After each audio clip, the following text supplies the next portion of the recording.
you actually lose volume in your brain. AI isn't the problem, your brain is. Let's talk about how to use AI without losing your mind, literally. First of all, isn't it interesting that AI shows up exactly when everyone collectively finds out the truth of what's been going on behind the scenes? I believe because of that, we're living in a post-trust society where we found out about institutional betrayal. It's obvious to us.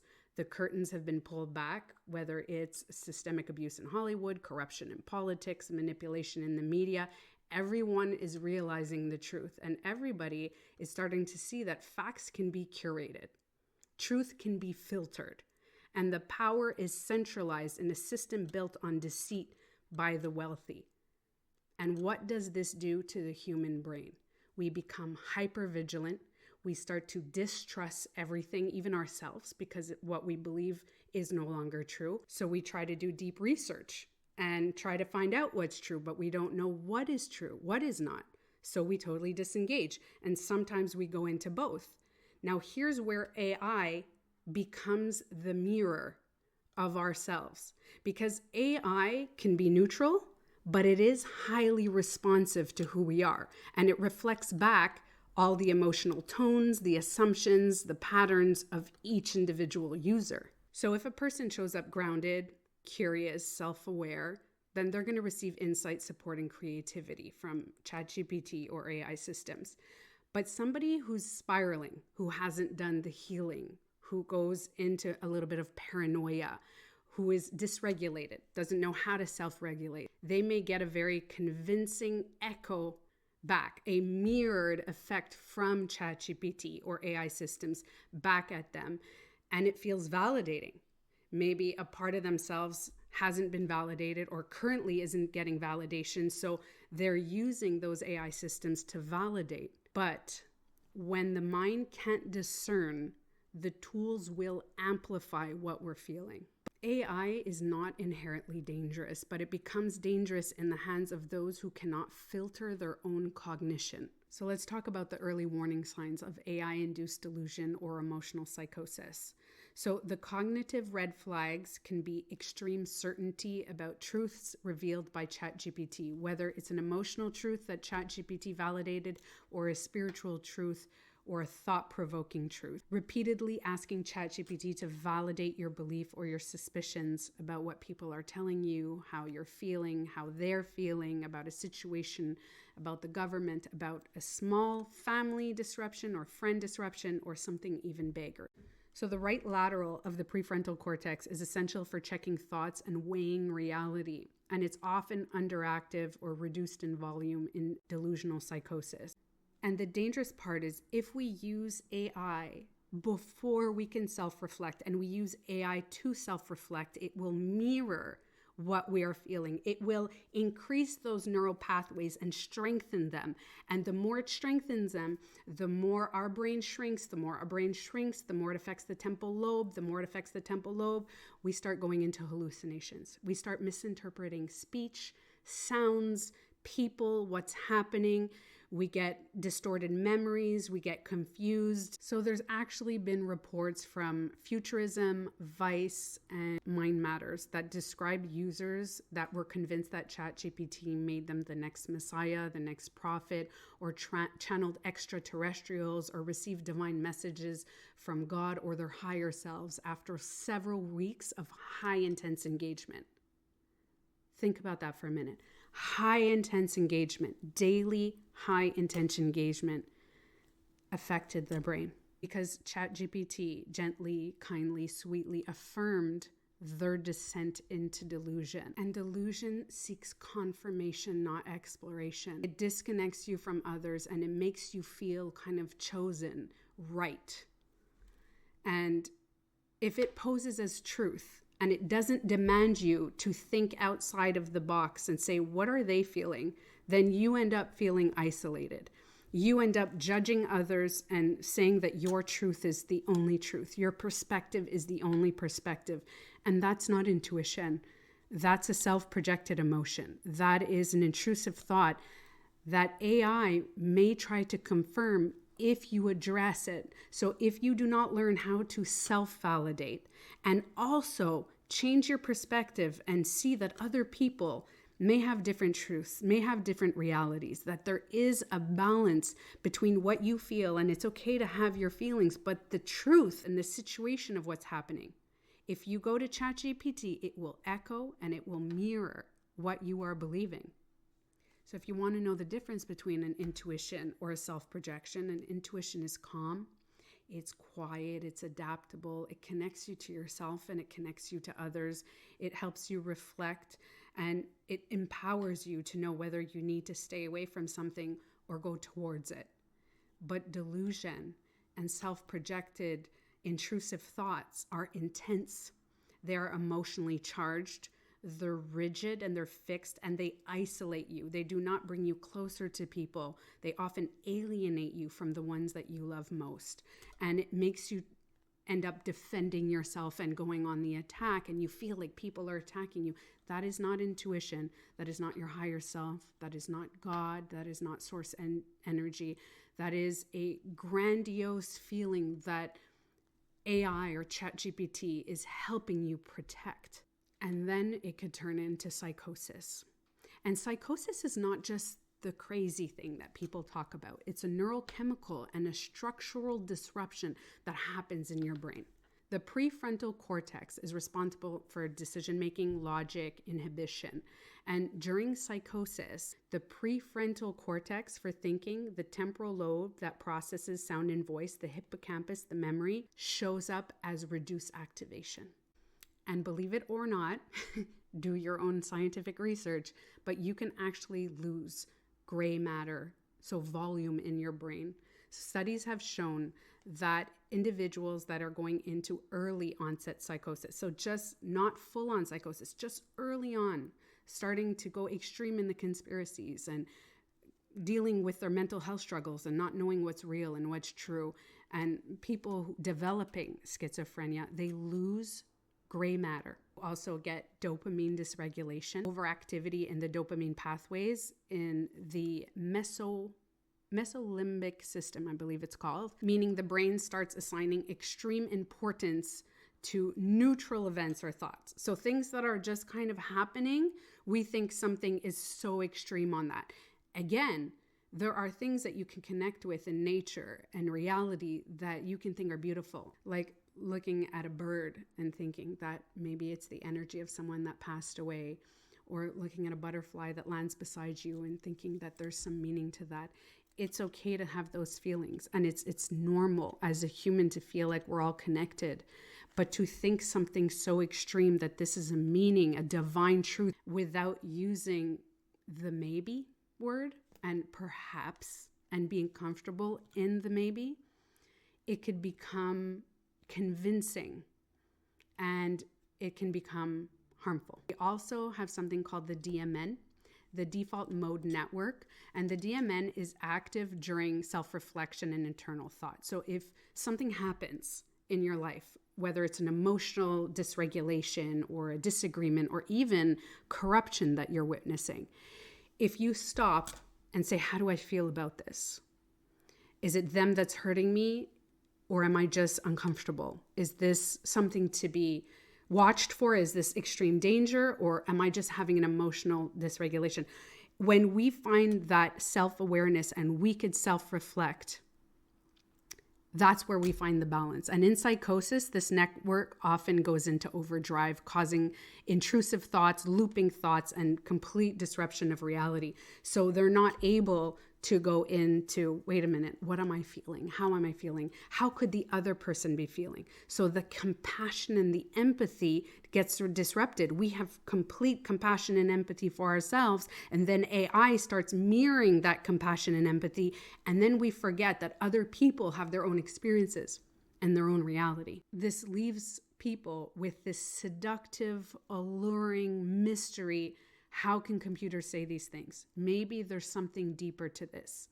When in fact, the computer, the AI system is mirroring the collective human consciousness, all the different truths and realities of people that are not very empathetic and people that are very empathetic. And it is mixing everything together, everything it knows, And it is becoming somewhat of its own entity, but it is mirroring back to every person what they are feeling, what they are thinking. But it's just trained language patterns, and it's responding and predicting things that you already feel. So it's validation without any integration, and that creates delusion. And psychological factors like recent trauma, isolation, and disrupt of external institutions prime the brain towards pattern finding, meaning making, and grandiosity. Emotional vulnerability, hurt, trauma, existential crisis might make each user seek deeper meaning. And AI responds that by delivering plausible spiritual narratives. And without human skepticism built in, it reinforces and challenges people to think outside the box, which can be very good, can be insightful, can be part of evolution if used in balance. Even before AI, talking in absolutes was very common. And this is why I've spoken so much about psychological self-projection and why it is so important to be aware of it, because absolutes confirm what you already believe. There is something in our mind called the reticular activating system that filters out information that contradicts our belief. So whatever we believe to our core, we're just going to confirm that with our reticular activating system. It's kind of confirmation bias. If I believe this to my core, then for sure it is true. And we're not using empathy towards other people. We're not using different perceptions, stepping into other people's shoes. We're not using logic and facts. We're going to just dismiss everything to confirm our beliefs, which can be very dangerous, especially when we involve AI. If we have a truth that we feel, to use AI to validate that truth, we are not realizing that not only is AI mirroring some maybe traumatic patterns that we have, that AI could also not be seeing the other person's perspective, the other reality's perspective. It is just echoing back to us what we truly feel. So whether we feel really good about ourselves, that ChatGPT or AI will echo that back, and we start turning that into maybe narcissistic and losing that lack of empathy. And that is going to happen in our brain. And the more we do that, the more we're going to isolate ourselves. Now, if ChatGPT or AI reflects back to us things that we don't like about ourselves and how bad we feel, it's going to reflect back to us that. So we're going to end up also isolating and feeling like, what's the point of life? Because ChatGPT and AI is going to say, yeah, what is the point of life?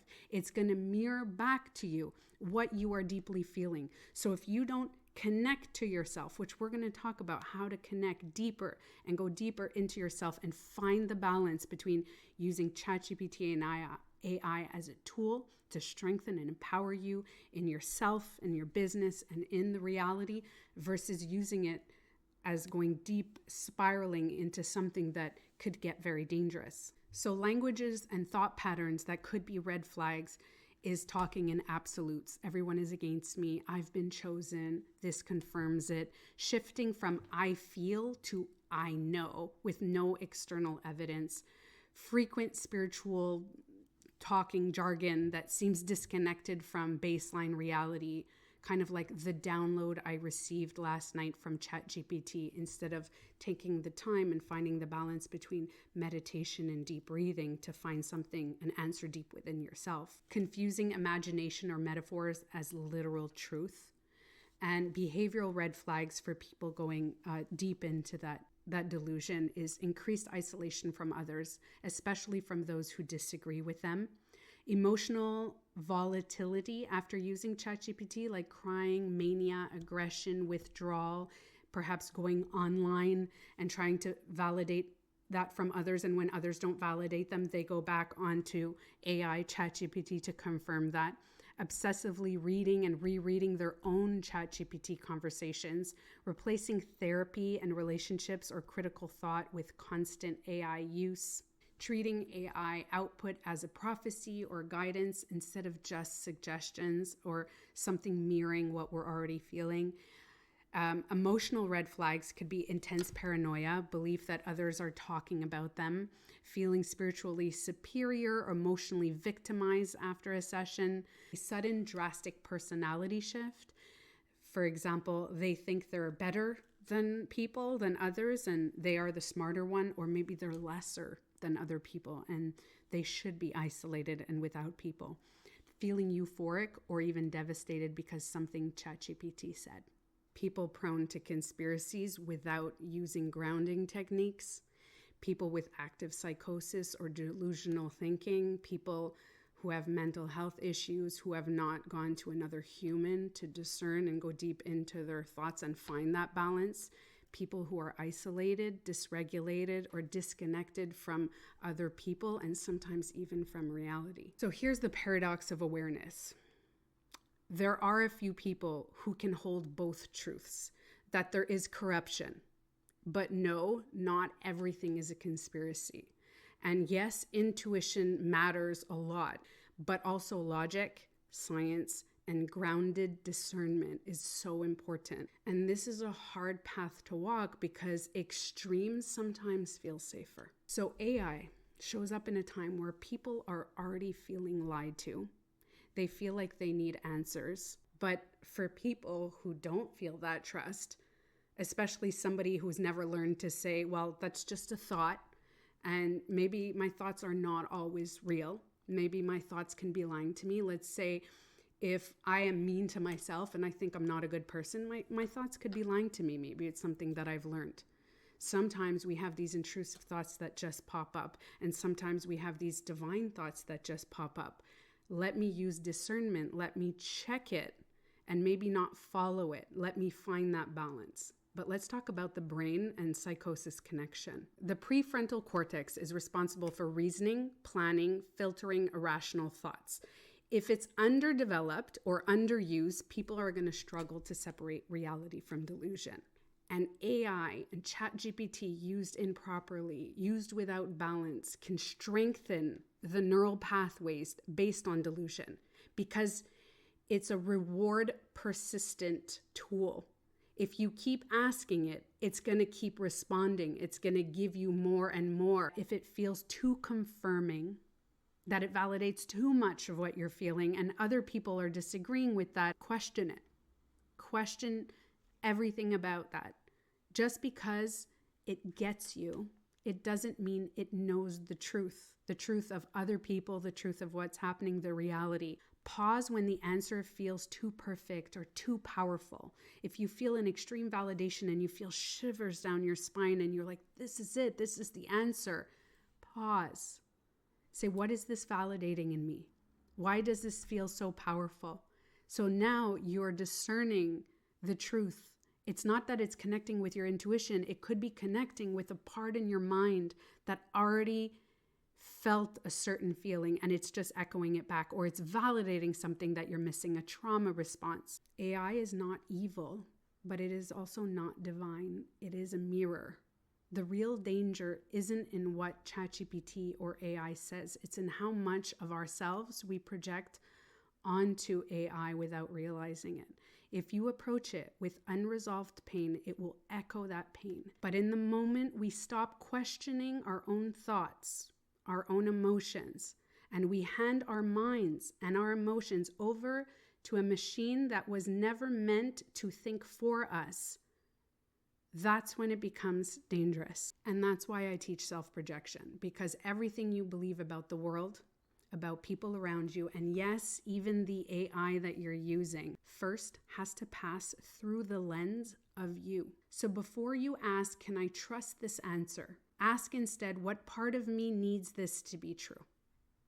And then validate that part. Give yourself some love.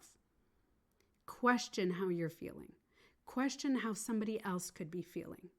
The truth that could be different from your own. It's important to have these machines. It's important for evolution. It's important for ourselves. It can do so much good. So here's some really important questions before you go to use AI. Ask yourself, what emotional state am I in right now? Am I calm? Am I curious? Am I confused? Am I anxious? Am I desperate? Am I elevated, manic, or euphoric, ask yourself, what am I hoping to get from this AI conversation? Information, emotional support, validation, clarity, direction from a higher source. Another question could be, can I recognize that this AI tool is mirroring and echoing my thoughts? Now, the red flag would be if you're unsure and you're seeking divine answers or complete validation, ground yourself before continuing. Go outside, do a body scan, use your senses. Take a good solid hour, not just 5 minutes, a really solid hour to just be with yourself, with your emotions. Validate yourself, hold your heart, hold your stomach. It's okay to feel. I'm allowed to feel. My feelings matter. I matter. But also other people's feelings matter. Their perspective matters. Other people matter. It connects you with that compassion within yourself. And if you have compassion within yourself, you will project that compassion towards others. Another question would be, do I have a support system that can check in with me after this conversation?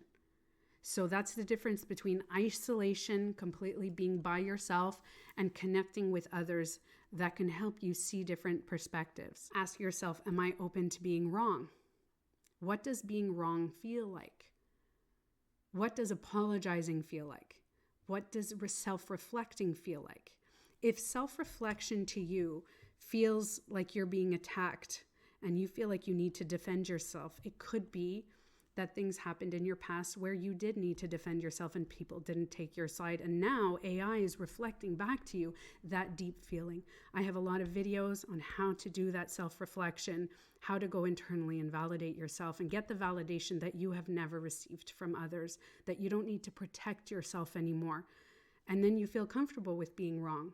You feel comfortable with saying, I made a mistake and it's okay. And my perspective may not be 100% reality. If you're stuck in a whirlwind of AI and ChatGPT and social media to validate yourself, number one, don't shame yourself. Same thing with others. If you see people spiraling, you cannot shame them because shame does not make people change. What you can do for yourself is journal, walk outside in nature, connect with real humans. You can first start going online and connecting not with AI, but with actual Zoom call, peer support groups. You can reflect on what's happening yourself. You can learn and guide yourself to understand more about self-projection and the psychological effects that we have on ourselves and our brain. There are 4 types of self-projection. It is important to find out all about that. I have videos about it that are free all over social media. I have a book about it, coming out with another book. There's a children's book that I've written about this.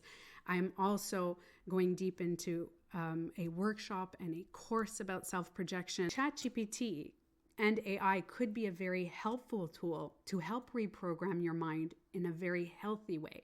Instead of spiraling it into the abyss of your mind, of your subconscious traumas, and then enhancing that into this delusion, you can actually use ChatGPT and AI to help guide yourself.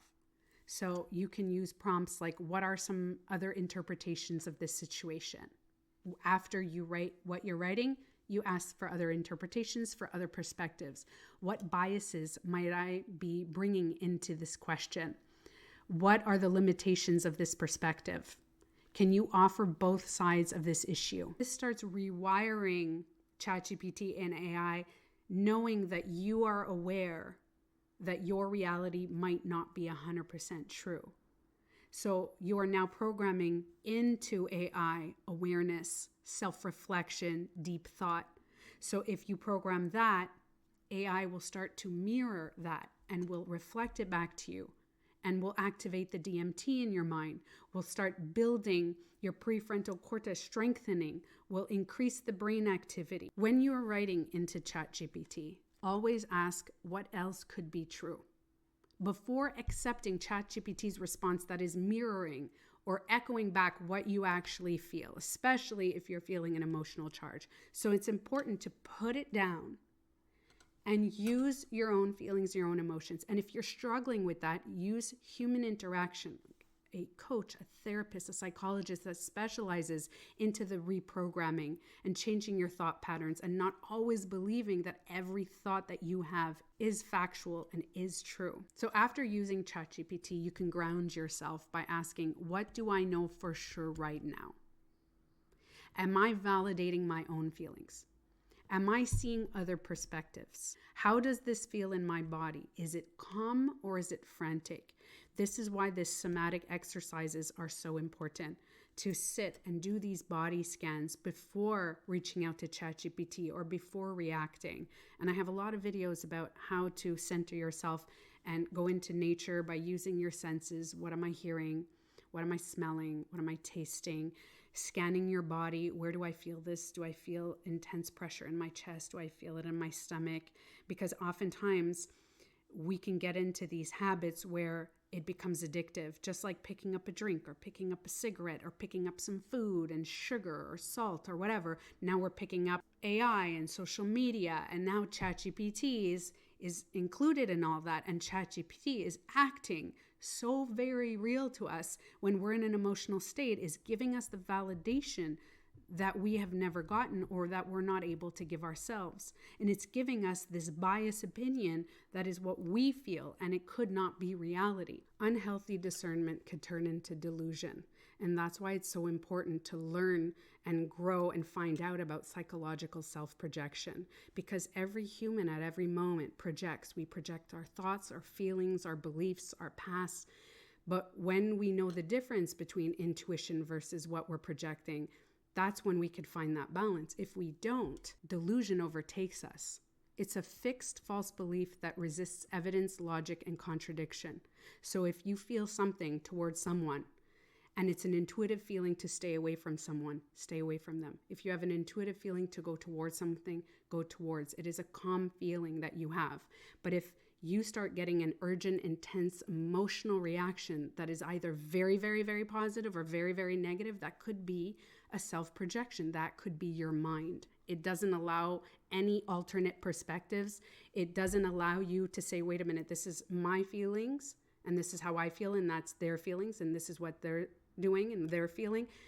And if you become very rigid in your belief and you don't allow different perspectives and you think whatever you are feeling is the absolute truth, that's when it goes into delusion.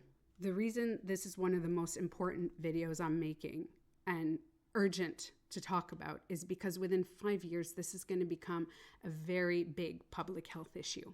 The world is flooded with people seeking meaning, people with trauma, people who have lost trust in institutions, lost trust in themselves, people who are now going to mistake AI's calm tone for divine truth or their higher self, something that they don't know that they now can tap into.